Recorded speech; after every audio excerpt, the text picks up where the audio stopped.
धनिए की और लहसुन की चटनी बनाने के लिए मैंने ये 4 बड़े-बड़े जवे जो है ना लहसुन के लिए, और साथ में इसमें आधी चमची नमक डाला, और साथ में बस 1 कटोरी बारीक कटा हुआ चटनी, ये धनिया था, हरा धनिया धो का पहले मैंने छाँट लिया, धो लिया और काट लिया, बारीक काट लिया ताकि आसानी से पिस जाए। इसमें आधी चम्मच ही नमक डाला है और इसको मैंने अच्छी तरह कूटना है।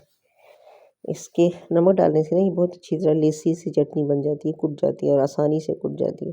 मैंने कुटी हुई मिर्चें डाली हैं, इसमें हरी मिर्चें भी डल सकती हैं और साबित मिर्चें भी। अब ये चटनी कूट के तैयार हो गई है और ये मैंने एक प्याली में निकाल ली है। लेकिन इस चटनी का ये ऐसे भी खाई जाती है, लेकिन इसका असल मज़ा जो है ना, ज़्यादा मज़ा जो है वो आता है इसमें कोई नींबू वगैरह डाल दें या कोई सिरका डाल दें। तो मेरे पास फ्रेश नींबू है, उसका जायका ज़्यादा अच्छा लगता है, तो मैंने 1 नींबू तकरीबन लिया है, जिसका रस मैंने इसी कुंडी में ही डालना है ताकि जो चटनी का मसाला लगा है वो भी उतर जाए इसके साथ। ये 1 नींबू का रस, 1 नींबू काट के मैंने इसको निचोड़ लिया अच्छी तरह। अब इसके बीज जो है ना वो मैंने निकाल देने हैं। नींबू निचोड़ने के बाद तो उसके बीज निकाल देने हैं, और इसके बाद इसको मैंने कुंडी में डालना है ताकि जो कुंडी से ये चटनी लगी हुई है वो भी साथ इसके लग जाए और उतर जाए और चटनी ज़ाया ना हो।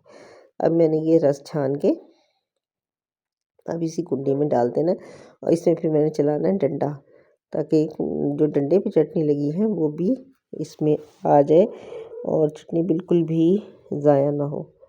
अब ये चारों तरफ से चला के उतार लेना है। अब इसकी अच्छी खासी चटनी निकल आई, लेकिन ये चटनी उतारने के बावजूद मुझे लग रहा है कि इसमें अभी चटनी लगी हुई है जो सही तरह साफ़ नहीं हुई।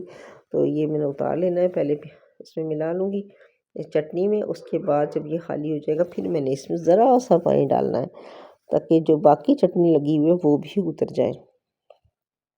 पहले पानी नहीं डालना, ये ना ये कि पानी ज़्यादा हो जाए और चटनी पतली हो जाए तो टेस्ट में फ़र्क आ जाएगा। तो देख के पानी डालना है कितना डलेगा, क्योंकि चटनी में नींबू भी एक पूरा डल चुका है, तो इसमें पानी है, अपना ओरिजिनल पानी है। अब ये मैंने पानी डाल के उतार लिया, चटनी तैयार होगी पराठे से।